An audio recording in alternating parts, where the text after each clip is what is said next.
You're listening to the Poco a Poco podcast, sponsored by Spirit Juice Studios. Poco a poco vamos a llegar. Somos peregrinos and you know that's who we are. We make our way. Hey, I'm Father Mark Mary. Hi, I'm Father Innocent. And I'm Father Angelus.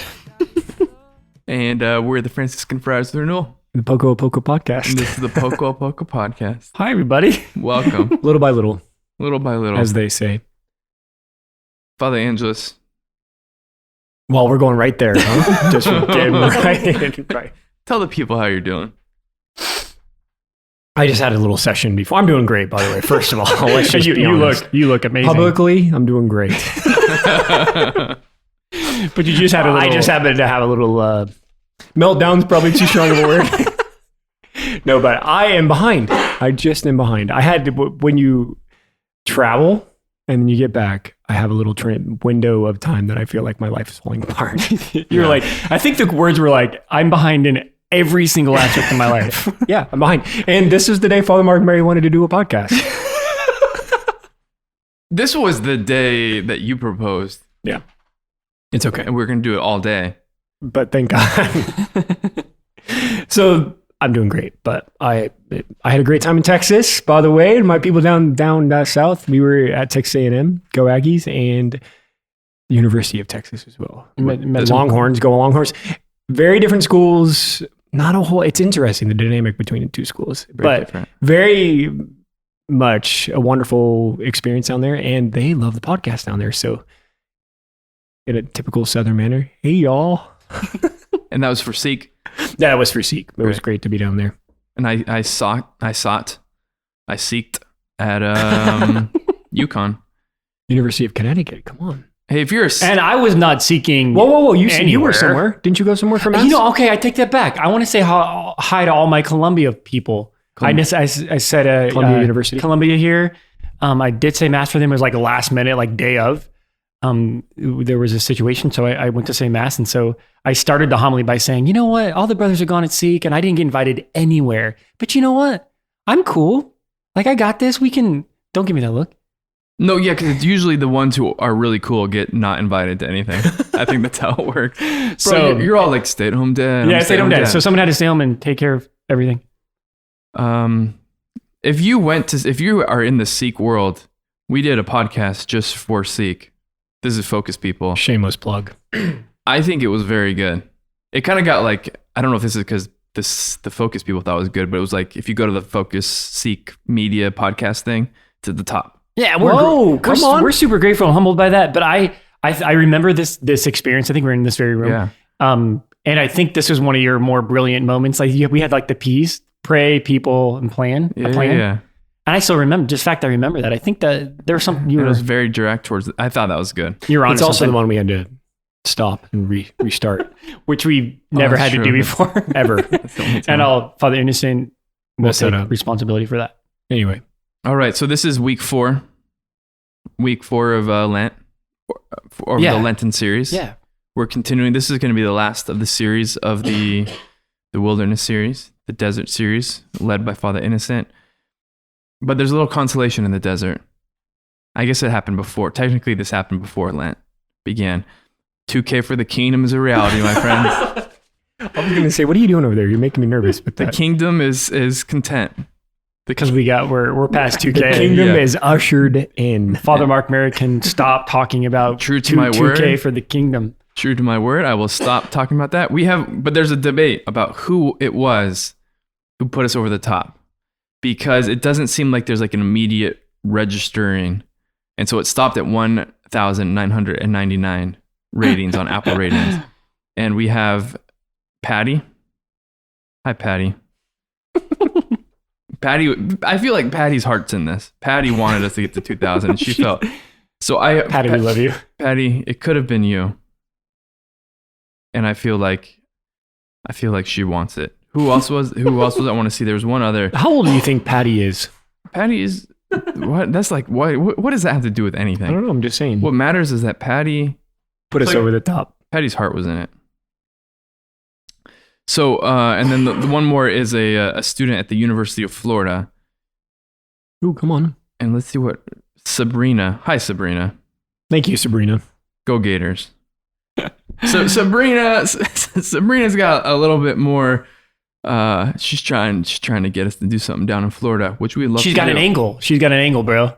But see, it's more like it's out of gratitude. It's like, you know what? I like you guys. I would love for you to come down. Absolutely. So Sabrina, we're gonna see what we can do. We're gonna make something happen. And all our free time, Sabrina. This is Father Angelus's problem. Father Angelus doesn't have a lot of free time.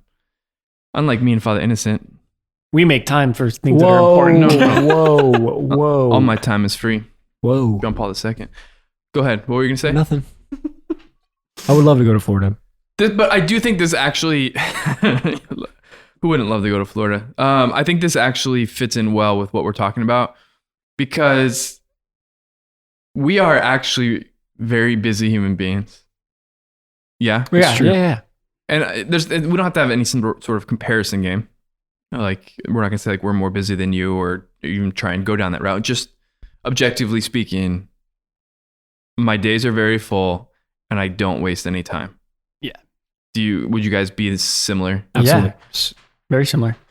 And this is for life. At least that's the idea. And that's why I like some of the Jackie stuff. I think that's why we try and take that serious because we realize we're I don't know if this is we might not be the word that comes to mind is high functioning.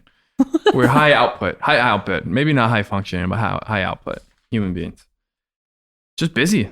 Yeah, a lot going on. And it's okay. But this is a labor of love. Amen. And that is the last thing I'll say. Because I do think I can say this on all of our behalfs, is that we are actually deeply invested in the well-being of our listeners and wish we could have you in the room with us and just be one-on-one and listen to you and hear your story. Visit everywhere. And visit everywhere. But that's not a real capacity. Yeah, and that's why we do this though, right? Is because we want to stay connected to you and we deeply feel that God is creating a space for us to give our life together. Yeah. And so that's why we do this. That's why this is important. Yeah. I think it's a little, there's just the right amount of cross in it to make it fruitful. We're happy to do it. Yeah, for sure. Father Innocence has his cough. Let's just kind of acknowledge that once I've been again. in the doctor. It's a thing. I just like to tell you I'm not coughing. Father Innocent, this is your time to shine.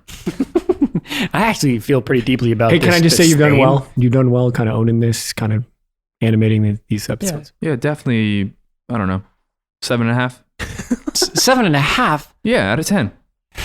You're killing me. Bro, you're not Father Mark Mary. That's true. I did tell you, Father Mark Mary, that I can lead some of these episodes, but you're still the point guard. You're the one that kind of sees the floor. And I just wanted to be the White House press secretary. I haven't even gotten asked to lead an episode yet. Yeah, because your attitude right now says you really want to put a lot of... I'm so busy. No, I think these have been great. And I still believe, like, who has access to this? Like, a spiritual father working in formation, literally taking sons into the desert who he cares for their good. And we can talk about it during Lent. Like, yeah. That's pretty sweet. Go for it, bro. This is probably where it kind of leads to, because I think I think the past episodes have been really beautiful and kind of pointed about consolations in the desert, struggles of the desert, and why we go there, right? Remember the first episode was why does God do this? What's the Father do here, inviting his sons and daughters into the desert? And so, but this episode, I think, there's a real invitation to accept the reality that the Christian life is difficult.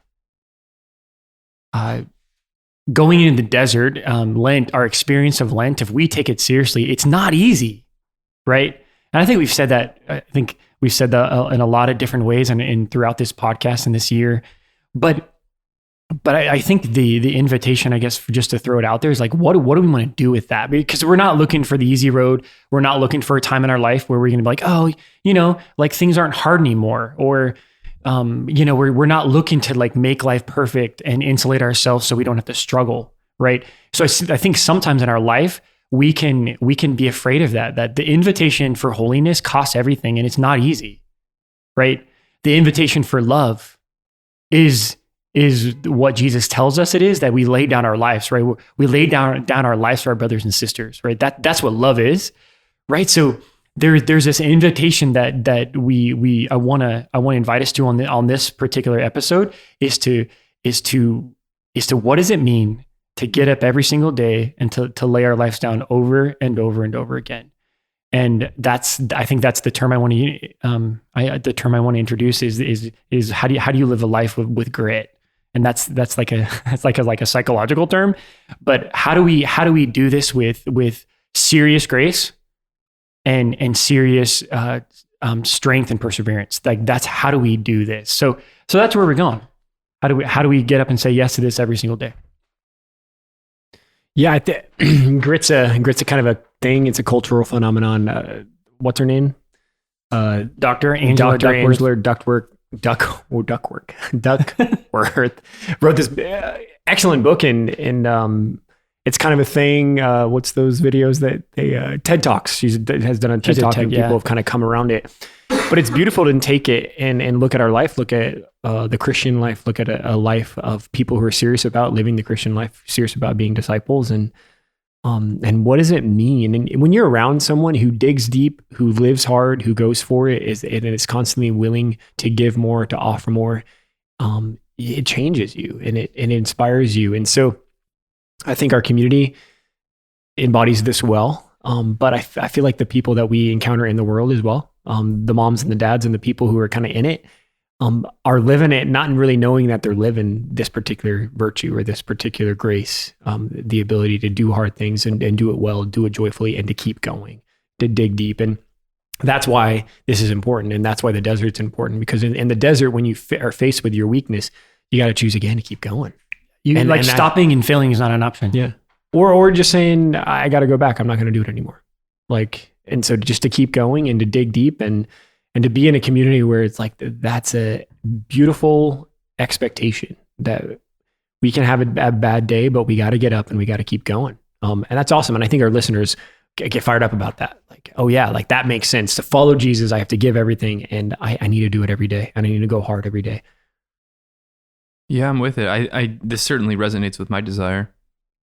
I do want, I want to be able to, I feel good. Like right now, I just, actually that's I was with this, really great priest, Father, Jonathan out at UConn.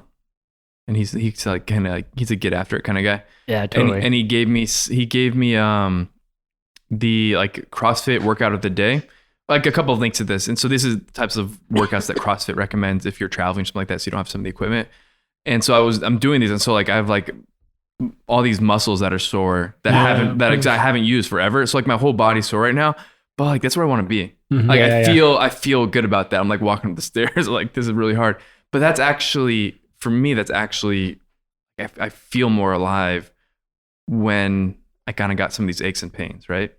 And I think, but this is kind of resonating. Like when I'm kind of attacking life with grit, more or less, I feel alive. I feel alive, and if I'm not living that way, there's going to be like a little sadness that's going to hang over me. Yep. And I think that's not just like our corporate communal experience. I think that's a human experience. I think a lot of our listeners, they do desire to be fully alive, and they do desire to be challenged, and they do desire to kind of have something to give their lives to. Yeah. Father Innocent, I don't know if you were down there the other day, but I think we were in the workout room. I was working out with Gunnar, one of the postulants, and he played water polo. So first big mistake was to say, hey, yeah, Gunnar, I'll work out with you. Like, bad idea. And so, because he's really strong, and it's very, like you said, it's very particular exercises for very particular muscles. So we were doing, at something we were burning out at the end. We were doing some push-up thing. And he was blowing me out of the water in like the number of reps he could do. But his advice was, Father, whatever reps you're going to do with push-ups and whatever we're doing at the end, whatever you do, you just got to keep going. So if you need to go to your knees and do push-ups, great, but just keep going. You can't stop. And I just like, there it is. Yep. Like in my temptation to be like, no, I just need a break, or no, you go on without me. He was like, no, just go to your knees and keep moving. Yeah, exactly. You know, and that was like, okay. and I was able to do it. And he rocked me. But for the 5 minutes that we did this burnout set at the end, I was able to keep going. Yeah. Very, very small in comparison to what he was doing. But he was like, that was the only rule, that we don't stop. And I was like, there it is. That's exactly what grit is. And I think there's so many examples that, like, whether they're kind of the natural things like working out, kind of pushing through. like just working hard during the day, like the 9 to 5 and going home, being with your family. Like there's so many simple things. And I think what's highlighted when I took the brothers to the desert was the fact that it's just so real. Like, okay, so we're rappelling down a 200-foot cliff. Okay, so everybody's doing this.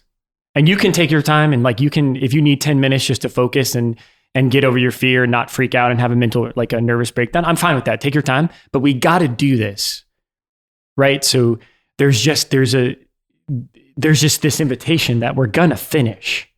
Like, I don't care if you have to be on your knees. I don't care if we have to take 10, 20 minutes for us to like talk through this. But I think like discernment, so like that context, like discernment's over. Like the whether we're going to do this is not being talked about here. Mm-hmm. The fact is we're together and we're going to do something really difficult, but we're not going to quit, right?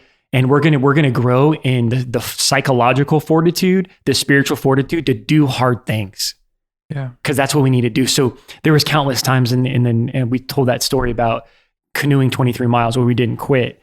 Another part of that story is the fact that we had just had the hardest day, like a week in, and we had the canoe flipped we've told the story maybe last week or a couple weeks ago.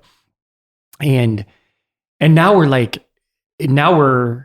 sitting on this little sandbar with two guys in hypothermia mode and the snow's coming in, right? And it's supposed to be on record, it's supposed to be the coldest night of the trip, right? So that night the water bottles froze, like it's snowing, like, that's okay, guys, now here it is, right? This is what's going on here. And guys I saw the guys in their face, like, okay, Father, we're out. I get it. We're done. Like, this is just too hard and this just gets too real. We need a break. Like call in the team, like, so we don't have to do this. And it was awesome because the core guys, David and Jake, were like, all right, guys, here's what we're doing. I need 4 volunteers. And guys were like, we need 4 volunteers to go with David to go downriver to see if we can get a spot for the night. They got to set up tents. They got to make a fire. We got to figure this out. The snow's coming, right? And the cold's coming, right? And so who's going to go? And I was so proud of the guys because the guys are like, hey, Father, I'll go. And it was just really good for them to push through the fear and the struggle, right? And then that whole night, right?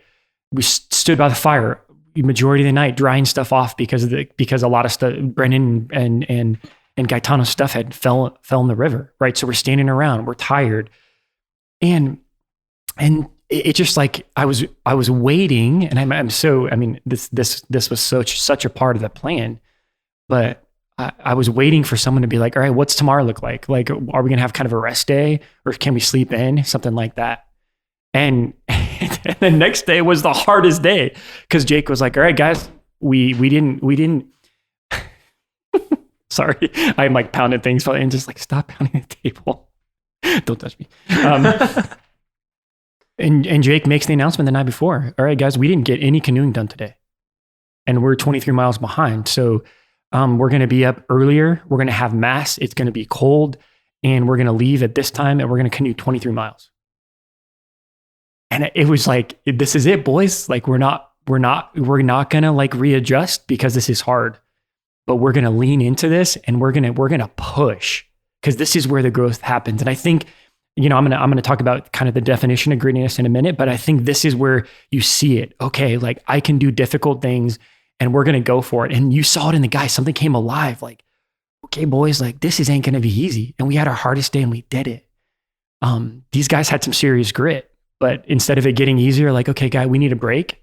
We pressed in, and it was the hardest day we had so far. This is a little bit of a side, but it works. Last year, I don't know if it probably was COVID time. I don't really remember, but what time it was. But I remember me and you had a little conversation. I pulled you aside. I kind of got the temperature of the postulants, and everybody was just kind of struggling, tired, not sleeping well, whatever was going on. I just kind of got this sense, and I come like the uncle who's trying to like pay attention and kind of like care for the guys. Not that you don't care, yeah. But so I come to Father Innocent, and I'm like, fathers, I was thinking, maybe let's close the apostolate for the afternoon. Maybe if the guys just got a chance to get some rest, kind of have some free time. Early, yeah. Go to bed early. Maybe it would be good for him. And not even like a small consideration of that, Father Innocent. Like, see, I don't agree with you at all. I think this is the time to push. I think this is the time to turn it up a little bit. And it's really funny. It's just because it's like, yeah, there's times to kind of be like, let's take a break. But I think we err on that side sometimes. And we kind of have this spiritual comfort sometimes that it's easier to do and we err on that side. So anyway, Father was like, no, we're going to push it. We're going to turn it up. We're going to push. And I think that there's that spirit that if guys are generally more willing to stay comfortable and more willing to kind of chill out spiritually or physically, then we need to lean into the other and we need to swing the pendulum or like err on the side of pushing, err on the side of going for it rather than being like, oh yeah, well, let's take a nice. It was a pretty funny moment. Andrew's like, okay, fair enough. Let's go. And I think I in the previous episode when we were talking about this Father Innocent, and it's like, who was the leader? Jake? The leader for Core. Oh yeah, Jake. Yeah, Jake and David. Yep. Right. So the two of the guys go up to Jake, and they're two of the postulants. Yep. Jake said, "I think I don't think we can make it on the 23 mile." Yeah. Mm-hmm. We're not talking about that. We already talked about that, right? Yeah, we did tell the story with but Jackie. that thing, like, no, like when you go up to him, it's like, I don't feel good about this at all. Yeah. No, I don't feel. No, like we said we were gonna do it, and so we're gonna do it. That speaks to my heart a lot because I want that, and most of my life I haven't lived that way. Like I just look back at athletically. Certainly, I wasn't the most athletic person, as far as just like natural athleticism, size, speed, quickness, things like that. But I'm like pretty talented, at a lot of things. But I'm like one of the greatest underachievers athletically. I know, like because I do like permanent, like whatever it is. For the most part, I'm pretty weak in soccer. But for the most part, if it has a ball in hands or a bat or whatever, like I can do pretty well. But I just never made it anywhere because I didn't really have grit. For me, that quit, that sort of like, no, I need to take a break kind of thing, I just flipped that switch too quickly. And it didn't work for me really. You know what I mean? At the end of the day, like I don't look back on these moments of struggling and conditioning and things like that with basketball and be like, oh no, that like I feel good about that. Yeah. You know? And it's funny, I appreciate you kind of being vulnerable there because that's actually the definition of grit. And Dr. Angela tells this story that she does a lot of work with pro athletes in the military and like Fortune 500 companies, right? And when she went into West Point and did this research that, okay, of the class of like 1,000 people coming into their kind of like buds training or like their boot camp that's just super intense, like you have a range of people, young men men and women, usually pretty like, in their 20s, that are just super talented, right? So all across the board, they're scoring high intellectually, they're strong, they're just gifted in so many areas, like when you talk about just kind of like human stuff, right? So she wanted to figure out from the beginning of their training to the end, who made it, right? And she started to notice pretty quickly that the most talented people, the strongest people, the smartest people didn't make it. And so she's like, this is super interesting. Like the guy who can bench press a ton, the guy who is the smartest, right? You got your ACT, SAT scores, and you're just like, the genius didn't make it. You had, like it's just funny. It's like the good looking guys didn't make it, like the guys who just like, you just see on paper or in person, you're like, wow, this guy's got it. Like he's talented all across the board.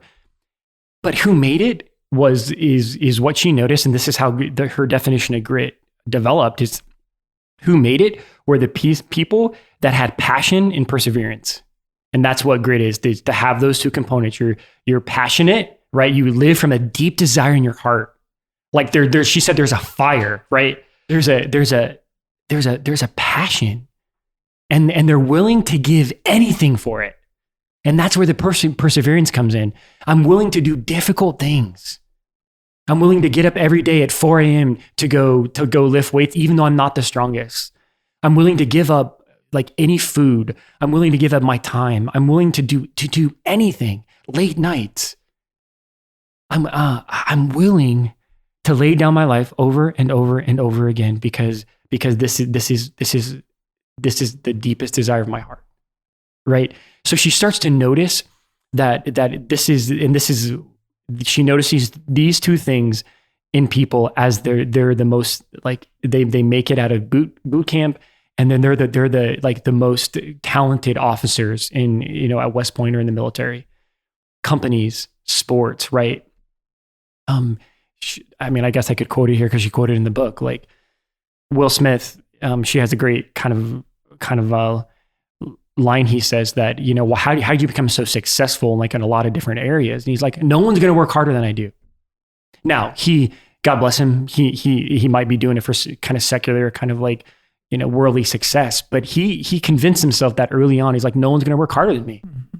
Right. And again, that's maybe a worldly way to think it, but like when it comes to holiness, when it comes to the Christian life, like, are we willing to give everything for the sake of our relationship with Jesus and to live the gospel and to not settle for less when it comes to holiness, mm-hmm. when it comes to love and laying down our lives for our brothers and sisters? Like, what are we willing to give? Yeah. Amen. And I think we can have a chance to nuance it and sort of flesh it out a little bit on. It's just because there is that reality that Christian greatness is not just like worldly great. Exactly. There is actually something categorically different from how one pursues Christian excellence and how one pursues worldly excellence. It's not just the same thing, just with, Amen.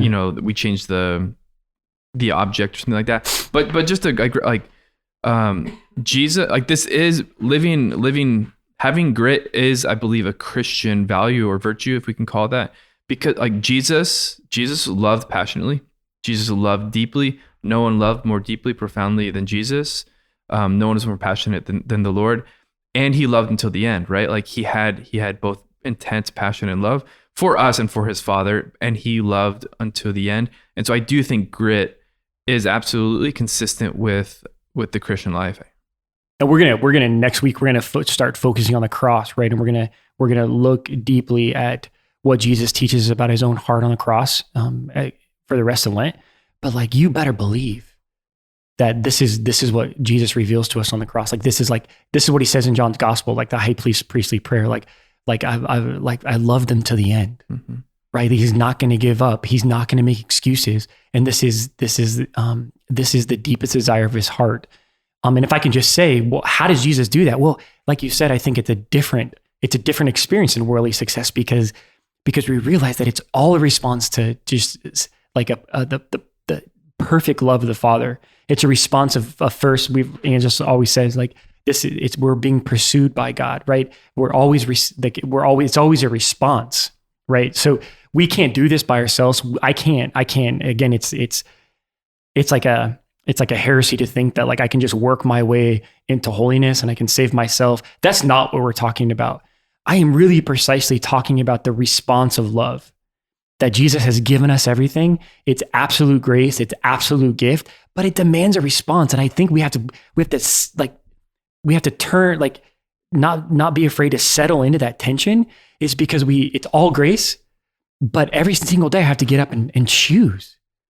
I make my day is filled with choices, and it reflects the deepest desires of my heart. Right. So it's an absolute grace, and we cannot do it by ourselves, and everything is a response. But I have to get up, and this grittiness just gives me the grace and the strength to do everything for Jesus and to give my life to Jesus. Yeah, and I would just add and re-echo in a way, it is a response to being loved. It's a response that Father Mark Mary and I were talking about this a little bit. I didn't know that the homily would make as much sense as it did, but there's a real... I gave a homily the other day based on a thought from Father Donald Haggerty just about how far are we willing to go? And I made a proposal only in a Franciscan house to Franciscans. Can you make this? But like, just, I feel like with the poor in particular, like we want to go as far as we can. And will anybody go further than St. Francis and his love for the poor and his attention for the poor and his willingness to be one with the poor and union with the poor? In church history, no one went farther than St. Francis, right? So the question for all of us, how far are we willing to go? St. Francis was only willing to do it because he fell in love. And living in that inheritance, and obviously the Christian inheritance is this response to God's love for me, personal love for me, and the grace that activates and sets free in my life. And so it's not a popularity contest, and it's not to be the best for the sake of being the best. And it's or not the strongest, or the one to be able to do this. It's good for us to feel that because it is very different. Mm-hmm. And even though on the surface it might look like, yeah, we're going for it and we have things we got to do and we got to pursue excellence in a particular way, but it's not about me. Yeah. And it's not about being perfect, and it's not about, having all the gifts and everything that I need so I can just do it myself and I can make it happen myself. But it is this like weird, humble, beautiful response to what God is doing. Mm-hmm. And again, we're talking about grit as passion and perseverance, right?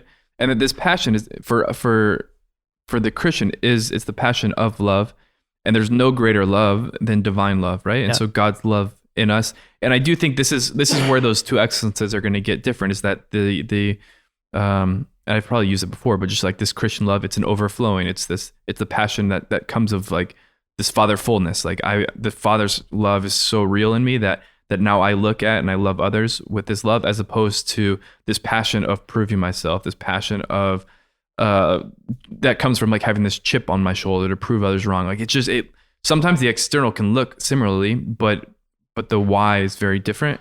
And in a second, I'm going to kick it to you just for another thing, Father Andrews. But I do think this is where you quoted, I think it was Mary Bielski.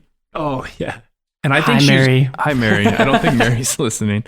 But someone could tell Mary that we're talking about it, because she said this word to you, right? That like there's something about how there's something that the Franciscan cares him to reveal God's joy for his people. His delight for his people. His delight for his people. Yeah. And I think, I feel called to that. And that's part of this is like, how far will we go?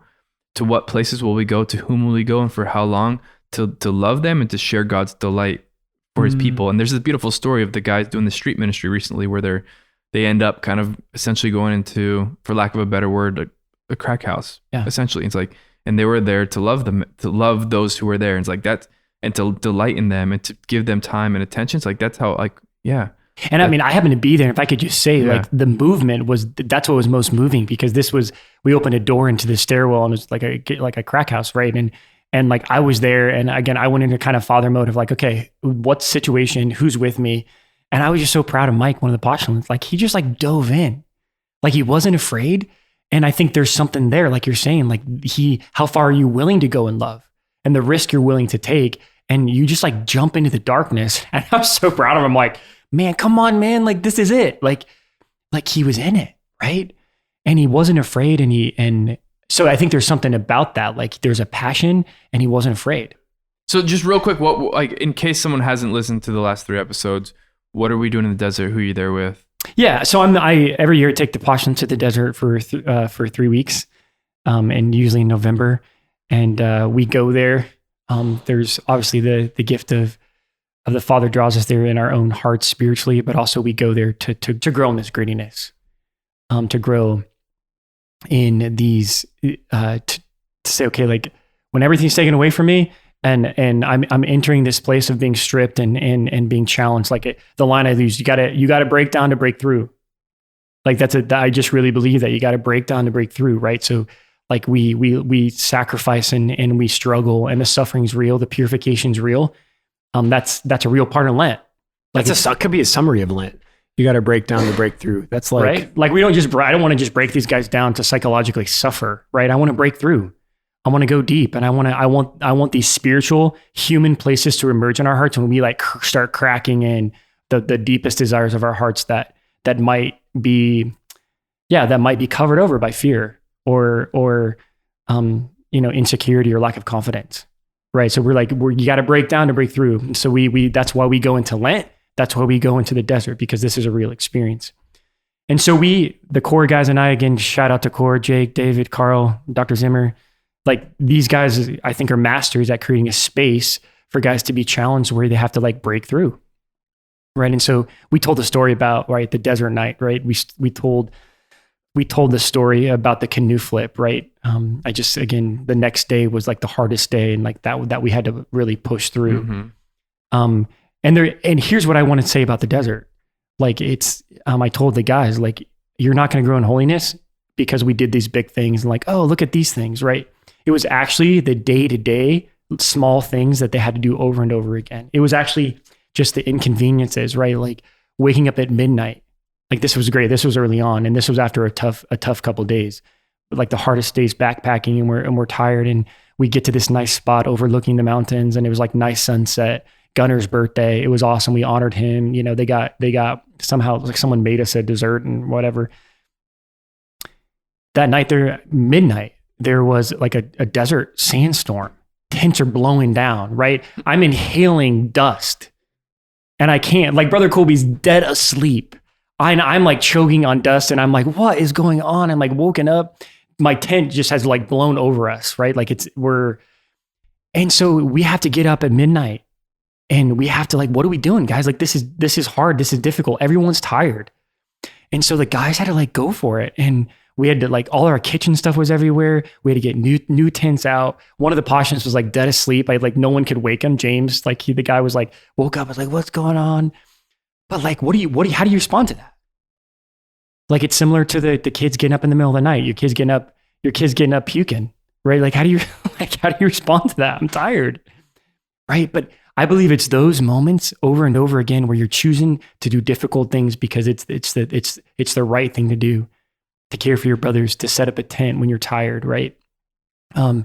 It's raining out, right? And we're struggling to we're all hungry and we have to set up a big tent to cover our food stations, and everybody's just wet and tired. You're canoeing with somebody else and they don't know how to canoe, and it's just like one of the guys talked about like the guy didn't know how to canoe and he like wouldn't paddle, and the guy standing in the back, you have to do like 20 miles. Yeah. Like one of the guys, this was his breakthrough. Yeah. Like he was like super, super frustrated and he's like, how do I handle that? Right. So I think what I want to focus on, we told some dramatic stories, but I actually think the holiness and the faithfulness and the grittiness is actually in the small things day to day, right? Like in the getting up and going to mass and holy hour every day in freezing cold weather, right? And staying in it and not giving up, right? Like the small invitations to be generous to your brother when you know that they're sick and that they're hungry and you're giving up food for him. You have a lunch bag and you only have so many granola bars left and you're hungry, but you know your brother's struggling and he doesn't have any food left. So you give him food, right? Like it's those small things that I think like point to the grittiness. Okay, I really want to love my brothers, and I really want to give everything. And I'm willing to do it. I'm willing to do it every day in and day out. It's beautiful because you see them. We talked about this a couple weeks ago too. You see them come back and you see those being stretched and formed in that way. Their hearts are bigger and their abilities to kind of see things differently and jump back in. And you see that happening in the friary, right? Maybe when a brother's sick, or maybe when a brother needs help, or it's clear that he's overwhelmed, or it's clear that someone needs to step up and do something, and things happen. And you see the guys have the ability to push through and they're thinking differently. They're seeing differently.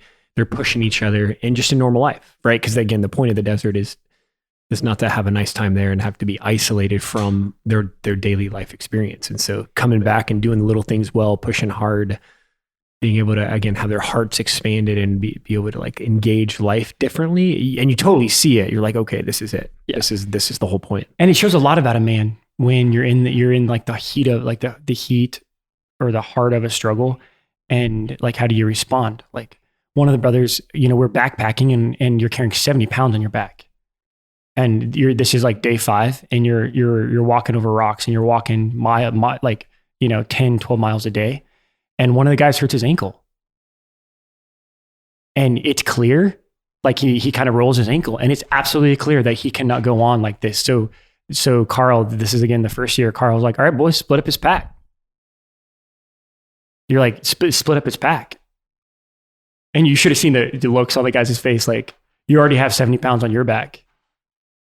Like that moment is like, okay, what's at the heart of a man right there? And it was just really beautiful. Like, like we stepped up and like, okay, let's split it up. You take that, you take this. So we could finish like probably 4 miles when he had a rolled ankle. But again, like passion, perseverance, like, all right, let's go. Let's do it. Like, this is for my brother. This is laying my life down. This is doing difficult things, right? That situation happens over and over and over again in our friary life. Like, who's going to take the weight? Yeah, I have a lot to say. I think going back to Father Angel's, there's a line, it's attributed to Mother Claire, and I think she said it, something along the lines of like regarding the vocation is that the life doesn't get easier, but you get stronger. And I think there's something to that, to being a mom, to being a dad, to being a husband, to being a wife, to being a good friend, things like that. Like life is difficult, but when we stay in it, we practice it. Like we get stronger, right? And our capacity to love just continues. What we don't have to get into too much is just more and more, I am convicted of the value of commitment, right? Because like when you're in these situations, like you're in the desert, right? And it's like, okay, we have to get there, and we don't have another option. Yeah. We've made a commitment. Like we just don't. We have to get there. Like the commitment strengthens us a lot. Yep. And it's beautiful, and it's so tangible in the desert. But like if we just look at our lives, right? When you do enter into a vocation like us, who are in final vows, who've professed final vows, those who have entered into a marriage, but really like just this Christian life, it's like we're there's only two destinations essentially, right? Like you either make it to heaven or you don't. Like you being faithful is not optional. Yeah. Right. Exactly. We need grace 100%, but like staying in it and loving and giving more and more and more, like it's not like it's just not optional. Like we're on a journey, and we're not like there's only one place we're trying to get, right? Yeah. Like, and being purified and being made whole. Like it's just, you got to stay in it. I love that commitment, right? Because whether it's our life or you're married and you have kids, like it's before you every day. Mm-hmm. Like when my brother gets hurt and he can't carry his weight, like I'm committed to my brother. Like this is our life together. Like we're a brotherhood. We live in communion. It's not optional, right? Like when you're married, like your commitment's in front of you every day. And that's what, and here's the thing about grit. Like that's why it's really important to zoom into what you desire. Like that's the passion. What do I want? Like what do I deeply desire for my life and my vocation? Like you want to love your husband and your wife and your kids. And that's the joy of your life. Like for brothers, like we want, like what does it mean to deeply desire to be consecrated and to conform to Jesus through our vows? What does it mean to deeply desire to be brother, right? What does it mean to be men who live the gospel for the poor, right? Like what do we want? That's what we desire. And I love Father Mark Mary, I love it. Like, are we committed to that? And if we're committed, there's just a strong sense that, again, are we willing to give everything for it? All awesome and exciting. Maybe there's this interior struggle or question just about like, and just to wrestle with this a little bit, the guys in the desert aren't all the same, right? So not everybody is kind of like, doesn't come easy for everybody. Everybody has different psychological capacities and body types and things, right? And so you're loving them, and obviously you're encouraging them and giving them the attention they need. So, but I'm just imagining the listener like, well, yeah, that's easy, Father, but you were blessed and you never struggled with this, and you don't have this mental illness, and you're not an anxious guy, and my family's, like, how do we wrestle with the fact of like, well, it's easy for you because of this, or it's easy for you because you've been given this. Mm-hmm.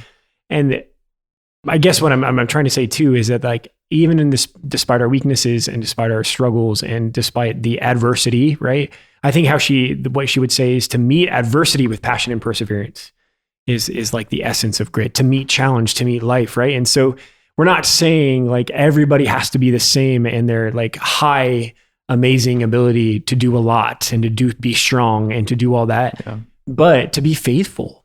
In whatever's going on in your life and whatever weaknesses and struggles, some outside of your control, and some within your control because of our human stuff, maybe our temptation to be comfort or lazy or whatever.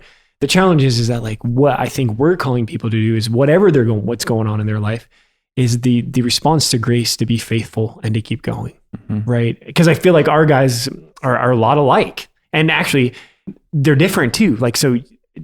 Gaetano experiencing the desert is different than James experiencing the desert. And I think you've hit on that, but I don't know. I want to make sure like the person listening, you're like, well, you guys are excited and you guys are gifted and you guys have been faithful for many years. And now I just had a conversion and I'm an addict. I can't do it like you. Yeah. Right. And so anyway, I do think that one of the most beautiful and truest and profound expressions of Christian grit, of passion and perseverance is in waiting in hope. Like I do think that, because it's not, and this is one of the big differences between Christian excellence and human excellence, is that human excellence, there's, as I'm just thinking about the top of my head, like there's going to be an external expression of it. There's going to be sort of like judgment. You're going to be hitting this height in the long jump, or this length in the long jump, or for some reason track and field, shot put, or pole vault, or you're gonna get this size of contracts and get into these movies. Like it's gonna look, there's gonna be, You're gonna win the game. But it doesn't look that way for Christian life. You can't judge it like that because because you become a friar and you work super hard and you become in charge of formation or something like that. That doesn't mean that you're living Christian excellence, right? Or because you can't do any of this stuff because of the circumstances that life have given you. Doesn't mean you're not. It doesn't mean that you're denied from like heroic virtue and Christian excellence. I really do think that at the heart of it's going to be in this waiting and this living and this dependence and this trusting in God with passion, perseverance. I think that's one of the most beautiful and heroic expressions. That is exactly, no, but that's exactly what I'm talking about. Is that's your ability to keep going and to keep being faithful, to keep trusting God, to keep hoping, is exactly where it's at. It's not achieving anything. And I know that's not what we're saying, but I feel like there's a temptation would be like, well, even Christians do it this way or Catholics do it this way, but I'm little and small. I can't do that. Mm-hmm. But do you know how much grit it takes to trust? Right. Do you know how much grit it takes to get up every day and face your limitations and like what the world can bring you and all the struggles like that? I mean, that's what's so good about like the pointedness of this comment is that it is about the trust. It is about getting up every day and being faithful. And I have actually written in the last thing here, it is little by little, poco a poco. Like that's where the grittiness comes. It's not about doing, and again, that's why I kind of wanted when you took me to the desert for the examples, I wanted to concretely say is that we've told incredible stories, but I'm actually more proud of the guys for doing these small things and responding little by little, right? And that's what makes, I told guys over and over again, that's what makes guys holy, is just trusting and taking the next best step. Father Benedict always said that, brother, just take the next best step, right? That takes a lot of grit, I think, to trust. And it's not flashy and it's not like, oh, this is so great in the worldly sense, but can I take the next best step in hope and trust that God is real, that he loves me, he has a plan for my life. And I really believe that. And I deeply desire with passion to be faithful. And to keep praying, even though I don't know if I hear his voice, and keep praying, even if I don't know if I'm doing it right, and to keep the space in my life with the noise of the world away to give the Lord this opportunity to work in my life, to keep going and to be committed to that and meet that every day with this radical trust that the Father will meet me here. And this is the desert of my life. I don't know what I'm doing. I don't know how this works. And I'm afraid. I don't have all the support, all these things, but I'm going to keep showing up. Well, who's that priest that says, Saint, show up? Say, show up to play and then trust that God's going to make it happen. And that's exactly what this grit, that we're to keep showing up, to keep trusting, to keep being faithful. Yeah. So, Father Innocent, can you talk about just the fear question, or like that you did with the postulates? I do have kind of some thoughts with St. Peter that I'll follow that up with. Okay. So are you talking just about being like the fear that they face in the desert? No, the question you asked them, like, what do you like? What? Oh yeah. Okay, great. The reason why grit's important with me or for me is because I think that decisions in our life matter, and what we desire matters. And can I get up with grace and do this every day matters. And it's not going to be surprising on this podcast that we just really highly focus on intentionality, and holiness doesn't accidentally happen. Growth doesn't accidentally happen. This grittiness, this holy grittiness doesn't accidentally happen. And so I think we have to want it. I think we have to choose it. And I think, just kind of in my own vulnerable space is that I'm just aware of my own weaknesses, and I'm aware of like my ability to make excuses, right? Recently, I was doing some paternal sharing with the postulants every Friday night. We get together, and I usually lead by asking a question, and some guys think it's corny, but it's a way to share about what's going on in our life and our week and what we're struggling with and what brings us joy. And recently I asked them the question. I'm like, what are you most afraid of? Like, what's your greatest fear? Right. And it was really beautiful. Got a lot of it, just so we know, it's all the, like the, I think the great equalizer through everybody's experience. It was just being alone, not being seen, not being loved. And so as it was going around, like as a formator, like I don't just ask guys to do something. I really want to be in it with them and share. And so I went last, and I had prayed about this and thought about this, like, what is my greatest fear? And it was just so clear to me that I had this vision of myself when I'm like 85 as a friar, gray beard, just old. And I look back over my life, and I was sad because I was just mediocre. That I just lived a kind of an average life of holiness and average life of generosity. And it was just real to me. Like I was really like moved and kind of pierced by that. Like I don't, and it has nothing to do with I want to be a friar. I want to be so good at this. Like it has everything to do with like, I just want to give everything for the Lord and to the Lord. And I want to just let him in and let him take over. And I don't want to give up, like be in I'm in mid 30s here. I don't want to just like spend my young religious life giving up everything and then the rest of my life taking it back. And so that was just potent for me. And I told the guys that I just don't want to be average or mediocre in our life. I mean, I don't want to just be like, yeah, like I kind of live the gospel, or this life, you look at this life and like, I just kind of went halfway, or I compromised, or I made excuses. Right. And I think that's what we're getting at here is that like, what do I really want? Like I don't mean to be prideful, but like, I really want to live in contemplative intimacy with God. I want to be holy. I want to give myself. I want to lay down my life. I want to lose myself. I want to die to myself because I just want Jesus to be alive and everything that meant for St. Francis. Like I want that, but what am I willing to give for it?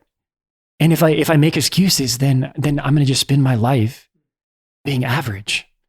And I don't want that. Mm-hmm. like I'm going to get up every day and say yes to the gift and the grace, the absolute love of God and his mercy for me and my weakness. And I just want to keep giving every day and just keep going for it. Like Father Angel's are we willing to go further? Like, am I willing what am I willing to give for this? And I think you've said it well, is that it's not about like, I want to look around and be like, no, I want to make sure I did better than other people. It's like this interior, it's just like this interior. It's just like the love with which we have been loved is so great. I don't want to respond to that. Guys, God's mercy for me and God's love for us, and like it's just personal now, I guess, but like it's just too great. And he saved me and he pulled me out of my own mess, and he's given me everything. And like what am I willing to do as in a response of love? Yeah. And life's just so short. Totally. Life is short, and and the image that comes to mind is again, like we've gone to it a lot, and it means a lot to, I think, friars in general and Christian people, is like the story of the rich young man, where Jesus invites him to sell everything, give it to the poor, and come follow him. And he does it, and he goes away sad. Like you just don't want, because that in some ways, like when we were in our 20s, we responded, say, okay, Lord, I'm going to give you everything. And we don't want now to spend the rest of our lives becoming the rich young man. And when we're we're at the end of our lives, and we look back and be like, I withheld so much. Yeah. I withheld so much, because that would be sad. That would be a tragedy, right? Totally. And so I do think that there's an invitation. I think is that an Ignatian meditation? Sort of looking like kind of going to your deathbed. Exactly. And looking back. I do think there's a lot of grace offered there. Yeah, for sure. But what I think of St. Peter, and I think of St. Peter as a great model of authentic Christian grit, which is accessible to everybody. And there's two that come to mind. Is because, right, we know St. Peter, right? He kind of did a lot of silly things and made some mistakes. But what's the first one that comes to mind? I mean, I do think that if you look at him, he's a man of grit. And so as I'm just kind of looking through his life, I think there's a lot there. St. Paul, of course, too, who got like beaten and shipwrecked and stoned and all that sort of stuff. Like he went through a lot. But the one is like, so this is John 6, right? And Jesus gives this very kind of clear, like my body is true food and my flesh is true drink, and unless you eat my flesh and drink my blood, you won't have life. And so many people abandon him, right? And he comes to to Peter and the apostles and says, "Are you going to leave me too?" And Peter says, like, "To whom shall we go, Lord? You have the words of eternal life." I think that's grit and trust, and I think that's grit and staying in a relationship, Lord, like grit in front of the mystery. Lord, I don't understand what you're doing, and I don't understand what you're saying, but I'm just going to keep following you. I'm going to keep following you. I think that's beautiful expression of grit. And then when, he denies Jesus when he needed him most, and when he sees him, from the shore, and he recognizes him, and he just jumps in the water and swims to Jesus. Totally. That's awesome. I think that there's like this expression of passion and perseverance in returning to Jesus' mercy. Like, okay, I failed you, and I failed you in a public way, in a big way, but I'm just gonna keep coming back to you. Totally. And it's like, do you love me? And it's like a grit in his answer. Yes, Lord, I love you. You know it. Like, and it's not easy, but it's just like, yes, like over and over again, Lord, I love you. You know it. Like And that's the stuff. And this is, again, I don't want to get off on a tangent here, because I do have some problems with like the only tragedy in the world is that you don't become a saint, because it seems like achieving, it seems like pretty, like, I'm going to apply some like worldly stuff to it. But I do think that there's like this what it means to be a saint is to be gritty and just following Jesus wherever he goes in the mystery. Jesus, or like this grit and waiting, this grit and receptivity, and this grit and dependence on his mercy and returning to it. I think that's what makes us saints. Like, yeah, totally. I think that is and doing that over and over again, not being wearied by the journey. Yeah, 100%. You got anything here, Father Angelus? No, I just think it works out well. We're finishing this Lenten part of the Lenten series up, and using the desert as an image of and a way to enter in. So it's like the big stuff in the desert, the little stuff in the desert is forming us and inspiring us to let our hearts change. So then we can come back and do this day in and day out and respond in this way in little ways, in real ways, but to keep going and to have our hearts be stretched to keep trusting and keep longing and keep after it. And I think a part of grit is beginning again. St. Francis said, let's begin again. For up till now, we've done nothing. So my brothers and sisters, no matter where you find yourself right now in Lent, let's begin again. Like it's a new day. And I think all we can do is respond to how much God loves us and the passion and perseverance to receive that love and to take the next best step in prayer, in the sacraments, in holy friendship, and in our vocation. Like, what's right in front of you, and just take that small step. Mm-hmm. You're aware that like at some point they all were like, what are we doing here with you, right? Like they all like, at some point they were not happy with you. Yeah. And it's funny. I had to have some like psychological perseverance, because I want to be loved and liked, and like, but guys are like, I trust you, but like, I don't like you right now. Yeah. And I think that's what a good father, like, he invites us into the desert, and he's like, hey, listen, like, do you trust me because I love you? Right.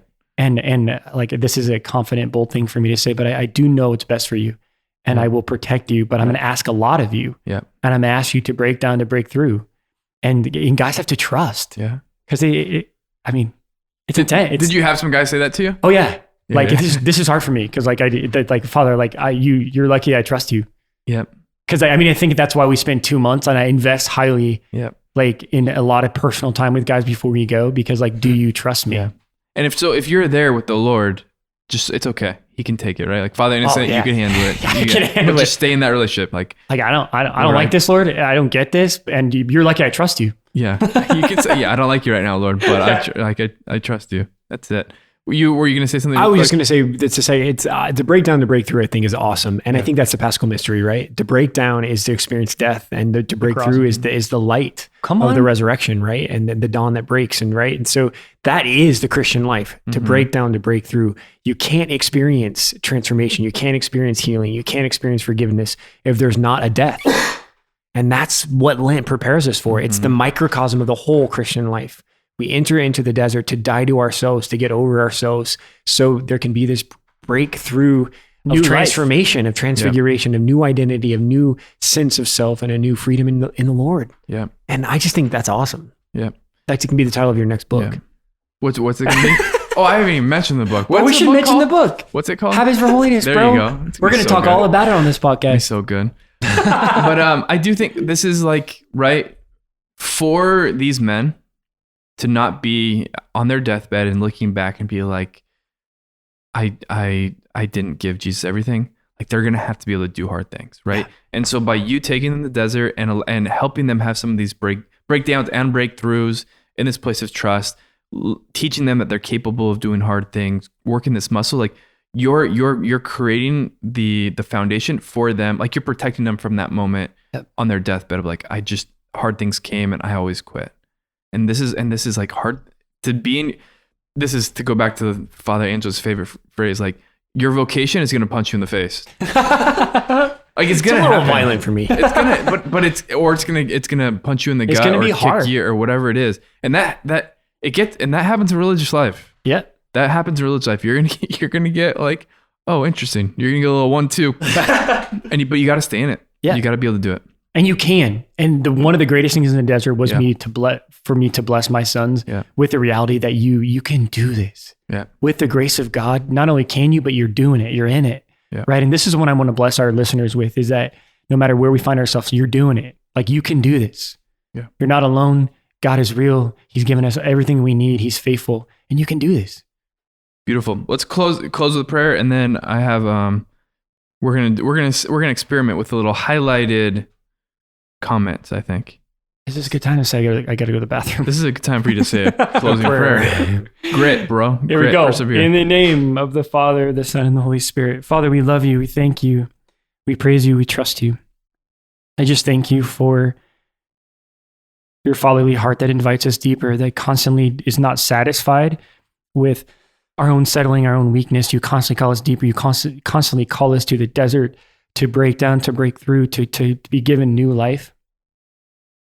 I thank you for the struggle. And I thank you for these moments where we are faced with the decision to choose you, to trust you. This passion and perseverance that you give us the grace to say yes at every moment. Father, we need more. We realize that we are too weak, and we realize that we can compromise and we can make excuses, but we trust you right now to give us and fill us with your power. And we just want to proclaim to you that we deeply desire everything you want to give us, and we want to be holy. And Father, we just beg for this grace that you have given us everything, and right now we respond in this passionate yes to you, and that we desire the grace every day to get up and to give everything for you. We thank you, Father. We adore you, and we trust you. May Almighty God bless all of you in the name of the Father and the Son and the Holy Spirit. Amen. So what I'm going to try and do here is we're going to do these new, if you leave a comment on the review, you leave a review, I guess is what you actually do. You don't leave a comment on the review. I'm going to go through some of them and so we got 2 today. Aaron, probably Aaron Nugent. This podcast, this is the title, it's changed my life. Huge love. Not bad. 5 stars. Aaron, I've listened to every episode since the 3rd week. It's good. Thanks, Aaron. Glad to have you along for the ride. I might recommend listening to the first 2 podcasts just so you can say you listen to all of them. But we'll take what we can get. We'll take it. And Shark 5. I would love for you guys to leave an actual name, but I'll take it. Shark. Love 5. The banter and enjoy. He says thank you. He or she. Loves the banter of the 10-year-old boys fighting. Enjoy among you. Thanks for sharing your normalness and giving us access to your world. It's so great to see you are all human like us, not someone to be intimidated by. That's good. Except for angels, you're pretty intimidating. Nice one. That makes all the difference. Your work and conversations are very appreciated. Cool. Thank you. And again, if you we'll probably do 2 or 3 an episode. If you want to drop a review there, we'll check it out. And one funny, just a little story, and then we can actually close. Is I went to play basketball with some of the guys, and it's like snowing outside, and so we had to like walk to the car. It's like a 3-minute walk. I'm like, bro, it's like the desert. It's like the wilderness, bro. I'm ready. I can do it. They didn't. They weren't that impressed. Yeah. They weren't impressed with you. All right. Grit, thanks for your passion and perseverance in the podcast, Father Angelus. Yeah, you're in it. Father Innocent, this is what I do. Thanks for leading us in the desert. Hey, absolute joy. And let's go take a nap or something. Thanks, Rob. Thanks, Vicky. Thanks, everybody. Thanks, everybody at Spirit Juice. Poco a poco. Peace, y'all. Poco a poco vamos a llegar. Somos peregrinos, and you know that's who we are. We make our way. Hey, hey. Little by little we learn a little more each day that God is love.